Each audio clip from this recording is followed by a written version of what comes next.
মাত্র 27 বছরে এক যুবক হয়ে গেলেন বাংলার সাহিত্য সম্রাট। বাংলার সাহিত্য জগতে তার নাম যে স্বর্ণাক্ষরে লেখা থাকবে তার প্রস্তুতিও কিন্তু 1849 সাল নাগাদই শুরু হয়ে গেছিল। পণ্ডিত শ্রীরাম ন্যায়বাগীশের কাছে ভাষা শিক্ষা, পণ্ডিত হলধর তর্কচূড়ামণির কাছে মহাকাব্যের ভাব বিশ্লেষণ ইত্যাদি শুনে খুব স্বাভাবিকভাবেই সে সময়ই বঙ্কিমের মনে সাহিত্যের বীজ দানা বাঁধতে শুরু করে। তবে ইংরেজ সাহিত্যিক ওয়াল্টার স্কটের লেখাতে অনুপ্রাণিত হয়ে বঙ্কিম তাঁর বাংলা সাহিত্যে নিজস্ব ধারার প্রবর্তন করেন। এছাড়া কবি ঈশ্বরচন্দ্র গুপ্তের আদর্শেও ব্যাপকভাবে প্রভাবিত হন তিনি। আর প্রথম প্রকাশিত কাজটি ছিল ইংরেজি ভাষায়। ইংরেজিতে লেখা, তাই এটি খুব বেশি প্রশংসা পায়নি। এরপর 1865 সালের মার্চ মাসে প্রকাশিত হয় তাঁর লেখা দ্বিতীয় এবং বাংলা ভাষায় লেখা প্রথম সার্থক উপন্যাস দুর্গেশ নন্দিনী। বঙ্কিমচন্দ্র মাত্র 27 বছরের যুবক তখন। এই উপন্যাসটি প্রকাশিত হবার সঙ্গে সঙ্গে বাংলার সাহিত্য ক্ষেত্রে এক বিস্ময়কর আলোড়নের সৃষ্টি হয়। এই রোমান্টিক উপন্যাসে জীবন জিজ্ঞাসার ততটা গভীরতা আসেনি, চরিত্র চিত্রণের শিল্পমূল্যও খুব বেশি নেই, কিন্তু তৎকালীন বাংলা গল্প সাহিত্যের দৈন্যের দিকটা বিচার করলে এটি একটি বিরাট সৃষ্টি। এর আগে বাংলা সাহিত্যে গল্পের কাহিনী ছিল, কিন্তু উপন্যাস ছিল না, অর্থাৎ মনস্তাত্ত্বিক বিশ্লেষণময় বাস্তবধর্মী কাহিনী একেবারেই ছিল না। প্যারীচাঁদ মিত্র আলালের ঘরের দুলালে উপন্যাসের একটি পটভূমিকা সৃষ্টি করতে চেয়েছিলেন বটে, কিন্তু চরিত্রগুলোর মধ্যে ব্যক্তিত্ব ও অন্তর্দ্বন্দ্বের প্রকাশ নেই বলেই তার মধ্যে উপন্যাস ধর্মিতা আসেনি। বঙ্কিম উপন্যাসে এই গুণগুলো সর্বপ্রথম পুরোপুরিভাবেই এসেছে এবং সেই জন্যেই বাংলা সাহিত্যে উপন্যাসের স্রষ্টা বঙ্কিমচন্দ্র। উপন্যাসের স্বকীয়তা ও সম্পূর্ণতার জন্যই তাকে সাহিত্য সম্রাট বলা হতে থাকে। বঙ্কিমচন্দ্র মোট 14টি উপন্যাস লিখেছেন।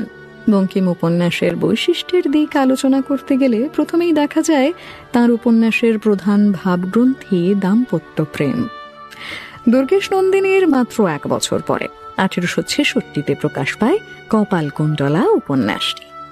শুধু বঙ্কিম রচিত উপন্যাস সমূহের মধ্যেই নয়, সমগ্র বাংলা সাহিত্যেই কপালকুণ্ডলা একটি সর্বশ্রেষ্ঠ রোমান্স হিসেবে স্বীকৃত। এই উপন্যাসটির গঠন কৌশলে গ্রিক ট্র্যাজেডির মতো কপালকুণ্ডলার সবচেয়ে চারিত্রিক বৈশিষ্ট্য হলো অন্তরে তার আদিম নারীর মতো করুণা আছে। বিবাহিত জীবনেও তার অন্তরের গভীরে কোনরূপ প্রণয়ের আবেশ জাগে না। এই নারী প্রকৃতির মতোই অপরূপা ও রহস্যময়ী। নবকুমার তার রূপে মুগ্ধ হলো বটে, কিন্তু তাকে পেল না, ও এই জন্যেই নবকুমারের সারাটি হৃদয় এক গভীর আরতিতে ভরে উঠল এবং কপালকুণ্ডলার সঙ্গে তার জীবনাবসান হল। এর 3 বছর পর 1869 প্রকাশিত মৃণালিনী উপন্যাসটি স্লথ বন্ধনের।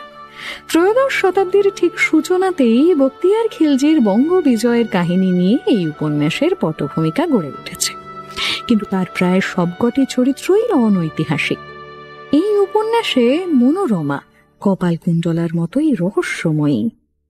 এরপর 1873 সালে বিষবৃক্ষ এবং 1877 সালে কৃষ্ণকান্তের উইল প্রকাশ পায়। দুটি উপন্যাসেরই মূল সমস্যা অনিবার্য রূপ তৃষ্ণা, রমণী রূপমুগ্ধ পুরুষের প্রবৃত্তি দমনে অক্ষমতা। তাই কৃষ্ণকান্তের উইলে গোবিন্দলাল রোহিণীকে গ্রহণ করেই জেনেছে, হে রোহিণী ভ্রমর নহে, এ রূপ তৃষ্ণা, হে স্নেহ নহে, সুখ নহে, হে মন্দার ঘর্ষণ পীড়িত বাসুকী, বাসুকী নিঃশ্বাস নির্গত হল, এ ধন্বন্তরী ভাণ্ড নিঃসৃত সুধা নহে। কিন্তু তবুও নীলকণ্ঠের মতো গোবিন্দলাল সে বিষ পান করে, ফলে তাদের জীবনে নেমে আসে ট্র্যাজেডি। আবার এই একই কারণে বিষবৃক্ষ উপন্যাসের নগেন্দ্র, কুন্দনন্দিনী, সূর্যমুখীর জীবনে বিষ মিশেছে। বঙ্কিম তাই উপন্যাসের শেষে আশা রেখেছেন, আমরা বিষ বৃক্ষ সমাপ্ত করিলাম, ভরসা বাড়িতে বাড়িতে অমৃত ফলিবে। ইন্দিরা উপন্যাসে ইন্দিরার দস্যুর হাতে অপহরণের পর স্বামীর সঙ্গে পুনর্মিলনের নানা কৌশলই প্রধান উপজীব্য। এর সঙ্গে বাঙালির সংস্কার জীর্ণ গৃহকোণের রোম্যান্সটুকু আবিষ্কার করে বঙ্কিম হয়ে উঠেছেন স্রষ্টা ও আবিষ্কারক। এরপর 1874 সালে প্রকাশ পাওয়া যুগলাঙ্গুরীয়কে এক কথায় সংক্ষিপ্ত উপন্যাস বলা চলে। আকারে ছোট, কিন্তু বঙ্কিম প্রতিভাসুলভ রোম্যান্স রস এর মধ্যেও যথেষ্ট পরিমাণে আছে। 1875 সালে প্রকাশ পায় বঙ্কিমচন্দ্রের অন্যতম শ্রেষ্ঠ উপন্যাস চন্দ্রশেখর। এই উপন্যাসটির পটভূমিকা রচনা করেছে বাংলার শেষ স্বাধীন নবাব মীর কাসিমের সঙ্গে ইংরেজদের যুদ্ধ। তবে এটি ঐতিহাসিক উপন্যাস নয়। গল্পের কেন্দ্রে প্রতাপ শৈবলিনীর প্রেম কাহিনী। এই প্রধান কাহিনীর সঙ্গে যুক্ত হয়েছে মীর কাসিম দলনীর কাহিনী। এই দুটি কাহিনীর মধ্যে যোগবন্ধন রচনা করেছেন উপন্যাসের নায়ক চন্দ্রশেখর। তাতে শিল্পী বঙ্কিম নীতিবাদী বঙ্কিমের কাছে পরাজিত হয়েছেন। এরপর রজনী উপন্যাসে রজনী চরিত্রটি লিটনের the last day of Pompeii উপন্যাসের নিদিয়ার চরিত্রের সঙ্গে মিল আছে।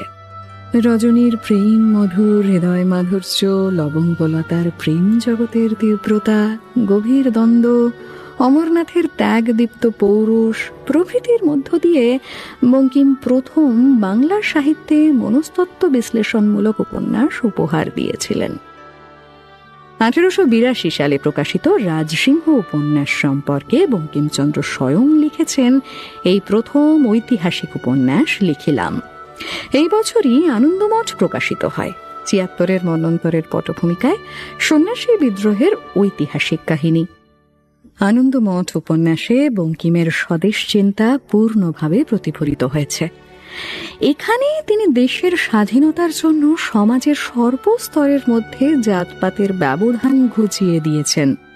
তাই সত্যানন্দ বলেছেন, তোমরা জাতি ত্যাগ করিতে পারিবে, সকল সন্তান এক জাতীয়, এ মহাব্রতে ব্রাহ্মণ শূদ্র বিচার নাই।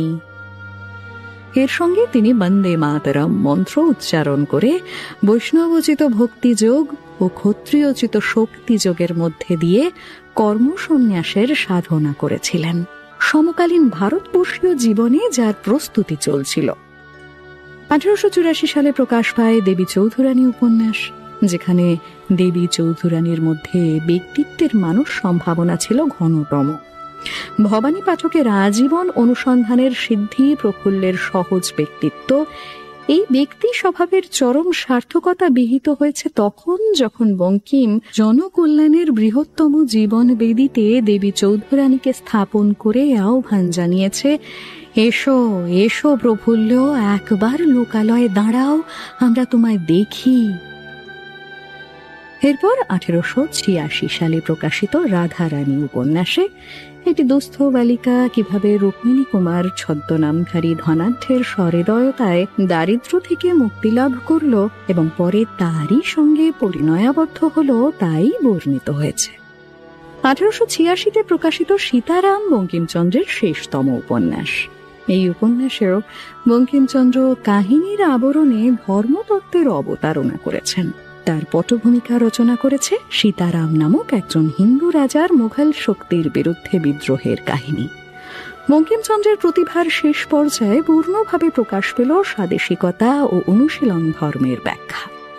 কমলাকান্তের দপ্তরের নায়ক নেশাখোর কমলাকান্তের মুখে মাতৃপ্রেমের প্রথম প্রকাশ আনন্দমঠের বন্দে মাতরম মন্ত্রে পূর্ণ প্রতিষ্ঠা পেল। এখান থেকেই তিনি ছদ্মনাম হিসেবে কমলাকান্ত নামটি বেছে নিয়েছিলেন। বাংলা সাময়িকী সাহিত্যের বিকাশেও বঙ্কিমচন্দ্রের অবদান কম নয়। স্বদেশবাসীকে আত্মসচেতন করে তোলার উদ্দেশ্যে বঙ্কিমচন্দ্র 1872 সালে বঙ্গদর্শন পত্রিকার প্রকাশ শুরু করেন।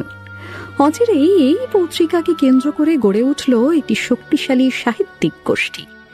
বঙ্কিমের সম্পাদিত বঙ্গদর্শনে সাহিত্য, বিজ্ঞান, দর্শন, কাব্য, ধর্মতত্ত্ব, ইতিহাস, অর্থনীতির সাথে সাথে বহুবিবাহ, ব্রাহ্ম সমাজের আন্দোলন, সমাজ সংস্কার ইত্যাদি প্রসঙ্গেও আলোচনা প্রকাশিত হতো। বাংলা সাহিত্যের বহু সেরা গল্প বিভিন্ন পর্বে এই পত্রিকায় ছাপা হয়ে বেরিয়েছে। সমাজের সাধারণ মানুষের মধ্যে বঙ্কিমচন্দ্রের যোগাযোগ যে কত গভীর ছিল এবং তাঁর সমাজ সৃষ্টি যে কত সুদূর প্রসারী তার দৃষ্টান্ত সাম্য প্রবন্ধ। মার্ক্সবাদের দীক্ষায় দীক্ষিত না হয়েও বঙ্কিমচন্দ্র যে বাংলাদেশের কৃষকদের দুর্দশার কারণগুলি দেখিয়েছেন তা আজও প্রাসঙ্গিক। বাংলা জাগাতে সমর্থ হয়েছিল। 1876 সালে বঙ্কিমচন্দ্র বঙ্গদর্শনের সম্পাদকের কার্যভার দাদা সঞ্জীব চন্দ্রকে দেন। এবছরই তিনি দীনবন্ধু মিত্রের জীবনী প্রকাশ করেন। 42 বছরের সাহিত্য সাধনা তাঁর ছাত্র জীবন, কর্মজীবন, শেষ জীবন পর্যন্ত ব্যাপ্ত ছিল। 1894 খ্রিস্টাব্দের মার্চ মাসে তিনি শেষ লেখাটি লেখেন।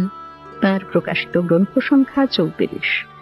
বাংলা সাহিত্যের ইতিহাসে বঙ্কিমচন্দ্র একজন খ্যাতিমান ঔপন্যাসিক ও প্রাবন্ধিক হিসেবে পরিচিত হলেও এই বাংলার বুকে ইংরেজের বিরুদ্ধে আন্দোলনে ইন্ধন দিতেও তিনি বিশেষ ভূমিকা পালন করেছিলেন। ধর্ম বর্ণ নির্বিশেষে ভারতের জনগণকে জাতীয়তাবাদে উদ্বুদ্ধ করার বাণী দিয়েছিলেন বঙ্কিমচন্দ্র। বন্দে মাতরম। বঙ্কিমচন্দ্র আনন্দমঠ উপন্যাসে বন্দে মাতরম গানটির মধ্যে দিয়ে ব্রিটিশ সিপাহীর বিরুদ্ধে সন্ন্যাসী দলের সংগ্রামের চিত্র তুলে ধরেছেন। ফকির সন্ন্যাসী বিদ্রোহ বাংলায় প্রথম ব্রিটিশ বিরোধী সংগ্রামের সূচনা করেছিল। 1771 সালে 150 জন ফকিরকে বিনা কারণে ইংরেজ সৈন্য হত্যা করলে বিদ্রোহ ব্যাপক আকার ধারণ করে। বিদ্রোহে হিন্দু সন্ন্যাসী ও মুসলিম ফকির উভয় অংশ নেন। এই সংগ্রাম বঙ্কিমচন্দ্রের জন্মেরও বহু আগের। তবে 18 শতকের মাঝামাঝি সময়ে যখন সাঁওতাল, চুয়াড় প্রভৃতি ছোট ছোট গোষ্ঠী ইংরেজ শাসন ও শোষণের বিরুদ্ধে নিজেদের মতো করে মুক্তিযুদ্ধের সংগ্রাম করে চলেছে, তখন বঙ্কিম যেন তাঁদের বিদ্রোহের সাথে কোথাও সেই 17 শতকে ঘটে যাওয়া সন্ন্যাসী ফকির বিদ্রোহের মিল দেখতে পেয়েছিলেন। সমর্থন করতে চেয়েছিলেন এই জনগোষ্ঠীগুলির ইংরেজ সরকারের বিরুদ্ধে গর্জে ওঠাকে। তাই গল্পে সিপাহীরা যখন সন্তান দলের ওপর আক্রমণ করে, সেই সময় ভবানন্দ বলেন, এই তরঙ্গে আজ সন্তানকে ঝাঁপ দিতে হইবে, এই সময়ে গাও বন্দে মাতরম। আনন্দমঠ উপন্যাসের মধ্যে দিয়ে বঙ্কিমচন্দ্র দেশবাসীকে স্বৈরাচারী শাসনের বিরুদ্ধে বিদ্রোহের আহ্বান জানিয়েছিলেন। সন্ন্যাসের নতুন আদর্শ প্রচার করে তিনি মাতৃমুক্তির যজ্ঞে নিবেদিত একদল রাজনৈতিক সন্ন্যাসীর কথা বলেন, যাদের মূল উদ্দেশ্য হবে মানব মুক্তি, দেশ মাতৃকার মুক্তি এবং মানব কল্যাণ। যাদের এক হাতে থাকবে মায়ের পূজার ফুল এবং অন্য হাতে থাকবে অস্ত্র। অর্থাৎ সন্ন্যাসীরা একদিকে যেমন মাতৃমুক্তির মাধ্যমে দেশবাসীর কল্যাণ করবেন, অন্যদিকে সশস্ত্র বিপ্লবের মাধ্যমে বিদেশি সাম্রাজ্যবাদের পতন ঘটাবেন। বঙ্কিমচন্দ্র ইউরোপীয় ইতিহাস থেকে বুঝেছিলেন যে জাতীয়তাবোধ জাতীয় উন্নতির পথ প্রশস্ত করে, কিন্তু তিনি কখনোই ইউরোপীয়দের অনুকরণে জাতীয়তাবোধকে সমর্থন করেননি। কারণ তিনি মনে করতেন যে ইউরোপে দেশপ্রেম থাকলেও বিশ্ব মানব প্রেম নেই, যে কারণে তারা নিজ দেশের উন্নতি সাধনের স্বার্থে সমগ্র মানব জাতির ক্ষয়ক্ষতি করেছে ও যুদ্ধ বিদ্রোহের সৃষ্টি করেছে।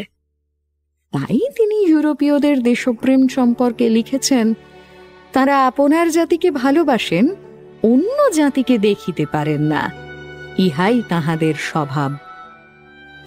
আনন্দমঠ উপন্যাসের মূল ঘটনা আবর্তিত হয় মহেন্দ্র সিং ও কল্যাণী দেবী নামক এক সম্ভ্রান্ত পরিবারের দম্পতিকে কেন্দ্র করে, যারা 76-এর মন্বন্তরে সর্বস্ব হারিয়ে গ্রাম ত্যাগ করে শহরে প্রস্থান করেছিল, কিন্তু পথে তারা বিচ্ছিন্ন হয়ে যায়।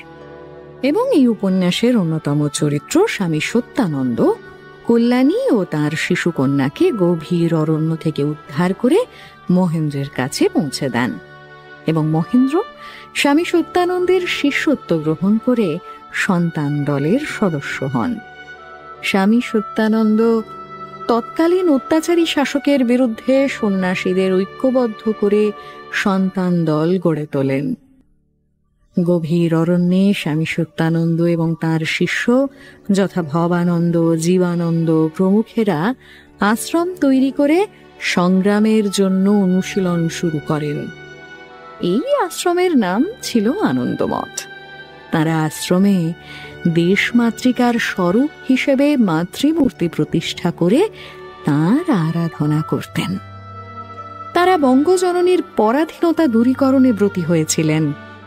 বঙ্কিমচন্দ্র এই উপন্যাসের মাধ্যমে দেখিয়েছেন যে দেশের স্বাধীনতা আসবে ত্যাগ মন্ত্রে দীক্ষিত একনিষ্ঠ সন্ন্যাসী সত্যানন্দের মতো প্রকৃত নেতার অধীনে, এবং সন্তান দলের আত্মবল, দেশপ্রেম ও রক্তক্ষয়ী সংগ্রামের মাধ্যমে, আবেদন নিবেদনের মাধ্যমে নয়। পরবর্তীকালে বঙ্কিমচন্দ্রের দেখানো পথেই ভারতবর্ষের স্বদেশী আন্দোলনের সশস্ত্র বিপ্লব ও অগ্নিযুগের সূচনা হয়, যারা চরমপন্থায় বিশ্বাসী ছিলেন। বঙ্কিমচন্দ্রের কাছে জন্মভূমি নিছক জনসমষ্টি বা ভৌগোলিক অঞ্চল ছিল না।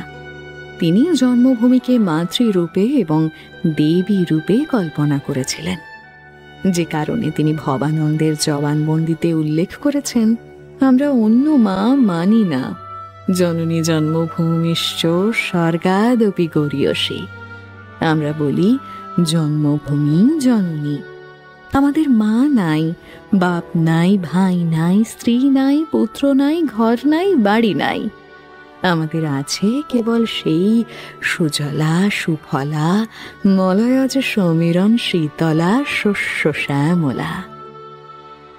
বঙ্কিমচন্দ্র এই উপন্যাসের মাধ্যমে দেশবাসীকে বুঝিয়েছিলেন যে নারী পুরুষ ধনী দরিদ্র উচ্চ নীচ সকলের সমবেত প্রচেষ্টা ও জাগরণের মধ্যে দিয়েই দেশমাতৃকার মুক্তি সম্ভব।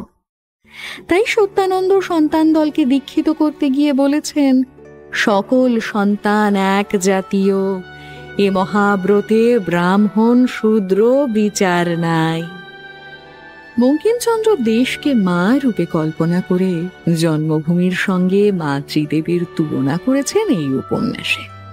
সত্যানন্দের মধ্যে দিয়ে তিনি দেশমাতৃকার তিনটি রূপের বর্ণনা করেছেন। উপন্যাসের এক জায়গায় সত্যানন্দ মহেন্দ্রকে আনন্দমঠের একটি কক্ষে দেখালেন মায়ের সর্বাঙ্গ সম্পনা সর্বাবরণ ভূষিতা জগদ্ধাত্রী মূর্তি, যাকে দেখিয়ে সত্যানন্দ বলেন, মা যা ছিলেন।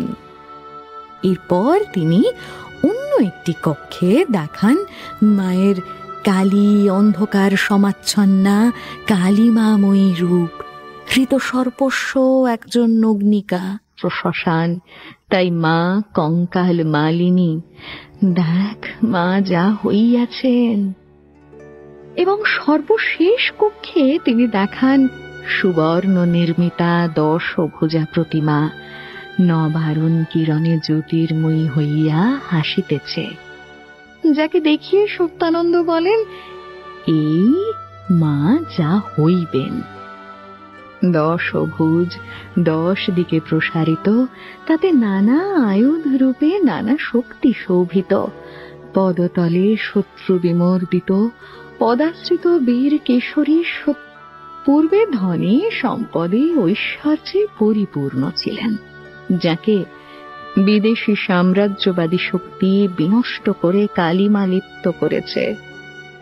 এবং এই মা ভবিষ্যতে মুক্তি লাভ করে পুনরায় 10 ভুজা হয়ে উঠবেন। এই স্বপ্ন বঙ্কিমচন্দ্র তাঁর উপন্যাসের মাধ্যমে আপামর পরাধীন ভারতবাসীর চোখে এঁকে দিতে পেরেছিলেন, আর তাতেই স্বাধীনতা সংগ্রামে মায়ের নামে এক হয়ে গলা মিলিয়েছে লাখ লাখ ভারতবাসী। বঙ্কিমচন্দ্র আপামর ভারতবাসীকে বুঝিয়েছিলেন আত্মরক্ষা হইতে স্বজন রক্ষা গুরুতর ধর্ম, স্বজন রক্ষা হইতে দেশ রক্ষা গুরুতর ধর্ম। দেশী মা, দেশী দেবতা। বন্দে মাতরম গানটি বঙ্কিমচন্দ্র অনেক আগেই রচনা করেছিলেন, কিন্তু রাষ্ট্রগুরু সুরেন্দ্রনাথ বন্দ্যোপাধ্যায়ের অনুরোধে তিনি এই গানটি আনন্দমঠ উপন্যাসে সংযোজন করেন। শাস্ত্রীয় সঙ্গীত বিশেষজ্ঞ যদু ভট্টের সুরে এই বন্দে মাতরম গানটি পরবর্তীতে ভারতবর্ষের স্বাধীনতা সংগ্রামী ও জাতীয়তাবাদী আন্দোলনের কাছে জাতীয় মন্ত্রে পরিণত হয়েছিল। 1907 খ্রিস্টাব্দে মাদাম ভিকাজি কামা স্বাধীন ভারতবর্ষের প্রথম জাতীয় পতাকার যে রূপ প্রদান করেছিলেন, সেখানেও দেবনাগরী হরফে বন্দে মাতরম শব্দটি লেখা ছিল। 1909 খ্রিস্টাব্দে শ্রী অরবিন্দ ঘোষ মাদার আই বো টু দি শিরোনামে এই গানটির ইংরেজি অনুবাদ করেছিলেন। বঙ্কিম উপলব্ধি করেন যে বাংলা তথা ভারতবর্ষের মানুষের আত্মজাগরণ সবার আগে প্রয়োজন, তাই তিনি তার লেখনী প্রতিভাকে হাতিয়ার করেন দেশের মানুষের জাতীয়তাবোধ জাগ্রত করার জন্য। বঙ্কিম বলেন, বাঙ্গালার ইতিহাস চাই, নহিলে বাঙ্গালার ভরসা নাই। কে লিখিবে? তুমি লিখিবে, আমি লিখিব, সকলেই লিখিব। যে বাঙালি তাকেই লিখিতে হইবে। ছাত্র জীবনের বন্ধু দীনবন্ধু মিত্রের নীলদর্পণ 1860 সালে প্রকাশিত হয়। তার প্রভাব বঙ্কিম মানুষে পড়েছিল। 1858 সালে প্রকাশিত রঙ্গলাল বন্দ্যোপাধ্যায়ের পদ্মিনী উপাখ্যানের স্বাধীনতাহীনতায় কে বাঁচিতে চায় গোপনে বঙ্কিমচন্দ্রকে সচেতন করেছিল। 1861 সালে পাদ্রী লং এর কারাদণ্ড এবং মরেলগঞ্জের নীলকর সাহেবদের দমনে স্বয়ং বঙ্কিমের সক্রিয় অংশগ্রহণ তাকে বিচলিত ও ভবিষ্যৎ সংগ্রামের সিদ্ধান্তে উদ্দীপিত করে তুলেছিল। সম্ভবত মাইকেল মধুসূদন দত্তের মেঘনাদ বধ বাংলা ভাষার অপরিমেয় সম্ভাবনার কথা তাকে মনে করিয়ে দিয়েছিল। 1859 সালের নীল বিদ্রোহ বঙ্কিমকে বিচলিত করেছিল। কার্ল মার্কস, জন স্টুয়ার্ট মিল, রাজনারায়ণ বসুর লেখা, বিদ্যাসাগরের বিধবা বিবাহ নিয়ে লেখা বই, স্যার গুরুদাস বন্দ্যোপাধ্যায়ের সাথে বঙ্কিমচন্দ্রের পরিচয় তাঁর মধ্যেকার সুপ্ত জাতীয়তাবাদকে জাগিয়ে তুলেছিল। এরপর 1873 সালে ভার্নাকুলার প্রেস আইন সম্পর্কিত বিতর্কে দেশি সংবাদপত্রের বিরুদ্ধে বঙ্কিমচন্দ্রের মত জ্ঞাপন। বিভিন্ন মহলে তাঁর কঠোর সমালোচনা হয়। অমৃতবাজার পত্রিকা তাঁকে তিরস্কার করে। এই ঘটনা বঙ্কিমচন্দ্রকে ভাবতে বাধ্য করেছিল ইংরেজ শাসনের সমস্তই সঠিক নয়। তার গলদ ও পরাধীনতার গ্লানি সাধারণ মানুষকে কোন যন্ত্রণায় পিষ্ট করছিল তা তিনি উপলব্ধি করতে শুরু করেছিলেন। আর ঠিক এই সময় ঘটে বহরমপুরের ঘটনা। 1873 সালের ডিসেম্বর মাস 15 তারিখ। বঙ্কিমচন্দ্র তখন বহরমপুরের ডেপুটি ম্যাজিস্ট্রেট। বহরমপুরের ফৌজদারি কাছারি সে সময় ছিল আরো দক্ষিণে জজকোটের কাছে। বঙ্কিম নদীর পার দিয়ে পাকা রাস্তায় রোজ পালকি করে এসে কোনাকুনি একটি পায়ে চলা রাস্তা দিয়ে স্কোয়ারল্যান্ড পার হতেন। ওই দিন ফেরার সময় কর্নেল ডাফিন প্রমুখ কয়েকজন সাহেব ক্রিকেট খেলছিলেন। জজ Bainbridge, Reverend Barlow, principal Robert Hand, রাজারাও যোগেন্দ্র নারায়ণ রায়, দুর্গাচরণ ভট্টাচার্য প্রভৃতি মানুষজন সেখানে উপস্থিত ছিলেন। দূর থেকে পালকি আসতে দেখে কর্নেল ডাফিন কাছে গিয়ে বঙ্কিমচন্দ্রকে ফিরে যেতে বলেন।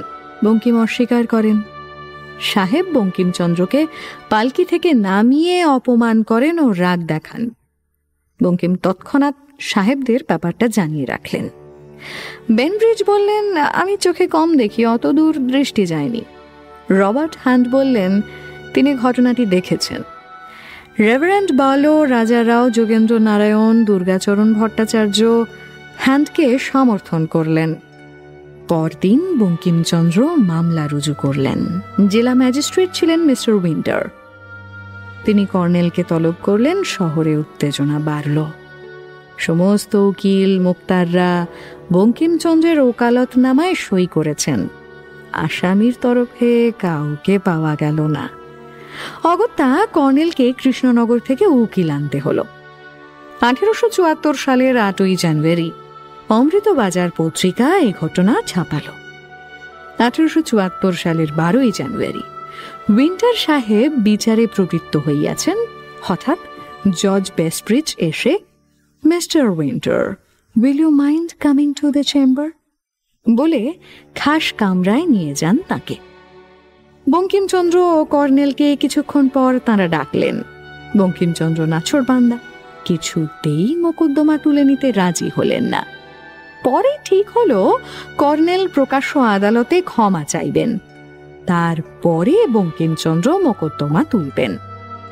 উইন্টার সাহেব পুনরায় আদালতে এলে ডাফিন ক্ষমা চান।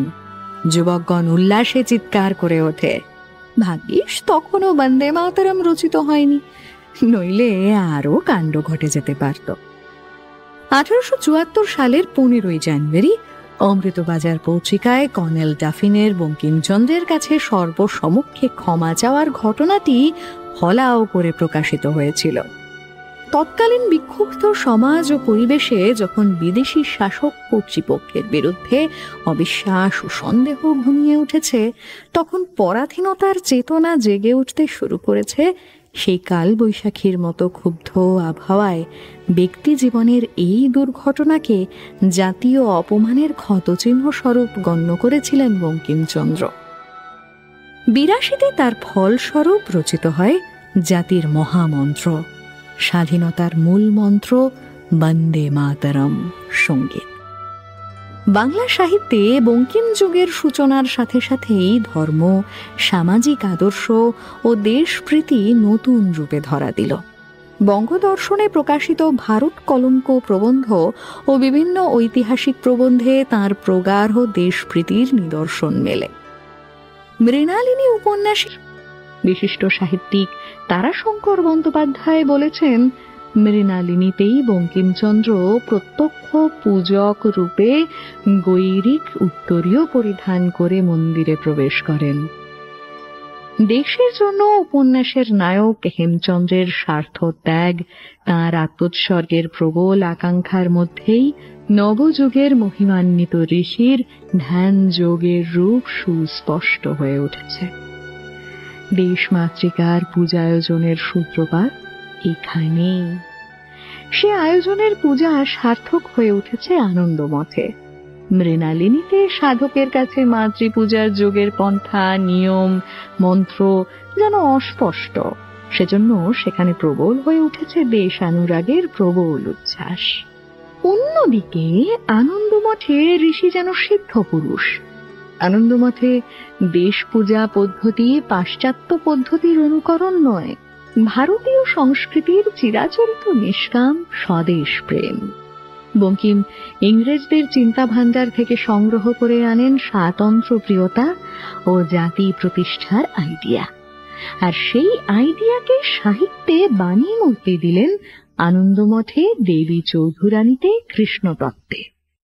দেশপ্রীতি তার কাছে দেখা শুধু শুকনো কর্তব্য হিসেবে ধরা দেয়নি। স্বদেশ প্রেম তার কাছে ছিল সর্বাপেক্ষা গুরুতর ধর্ম। ঋষি অরবিন্দের মতে, the religion of patriotism, this is the master idea of Bankim's writing. ঈশ্বরে ভক্তি ভিন্ন দেশপ্রীতি যে জীবনের পরম ধর্ম, সাহিত্যকে আশ্রয় করে এই বাণী প্রচার করেছিলেন বঙ্কিম। কারণ বঙ্কিম সমস্ত চিত্ত দিয়ে ভালোবেসেছিলেন তার স্বদেশের লক্ষ লক্ষ ক্ষুধার্ত, অর্ধনগ্ন, মেরুদণ্ডহীন নরনারীকে। বঙ্কিমচন্দ্র তাঁর আমার দুর্গা প্রবন্ধে দেশকে বললেন মা দুর্গা, আহ্বান জানালেন বাড়িতে ফিরে আসার। তিনি বললেন যে দেশই মা, দেশই স্বর্গ, দেশই ধর্ম, দেশই দেবতা, দেশই হলো জ্ঞান, ভক্তি, ধর্ম, প্রাণ, হৃদয় ও শক্তি। দেশ শুধু মা নন, তিনি দুর্গতি নাশিনী দুর্গা। তিনি লিখলেন, যে মনুষ্য জননীকে স্বর্গাদপি গরীয়সী মনে না করতে পারে, সে মনুষ্য মধ্যে হতভাগ্য। যে জাতি জন্মভূমিকে স্বর্গাদপি গরীয়সী মনে না করতে পারে, সে জাতি মধ্যে হতভাগ্য। বঙ্কিমচন্দ্র তাঁর আনন্দমঠে কেবলমাত্র জাতীয়তাবাদী ভাবধারাই প্রদর্শন করেননি, একই সঙ্গে তিনি কল্যাণী, শান্তি, গৌরীদেবী, নিমাই প্রমুখ নারী চরিত্রগুলির মধ্যে দিয়ে জাতীয়তাবাদী সংগ্রামে নারীদের ভূমিকা ও অংশগ্রহণকে গুরুত্ব দিয়েছিলেন। শান্তি, নবীনানন্দ চরিত্রের মধ্যে দিয়ে তিনি বুঝিয়েছেন যে সঠিক শাস্ত্র ও অস্ত্র শিক্ষার মধ্যে দিয়ে একজন নারীও সন্তান দলের অন্তর্ভুক্ত হতে পারেন, যাকে সত্যানন্দের মতো গুরু নিজ হস্তে দীক্ষিত করেছেন এই উপন্যাসে। আনন্দমঠকে রবীন্দ্রনাথ ঠাকুর জাতীয়তাবাদী সংগ্রামের গীতা বলেছিলেন। সাহিত্য জীবনের শেষ দিকে বঙ্কিমচন্দ্র গীতার ব্যাখ্যাও করেছিলেন। বঙ্কিমচন্দ্রের সেই ধর্মতত্ত্বের বিষয়ে আমরা জানব সাহিত্য সম্রাট বঙ্কিমের পরের পর্বগুলিতে।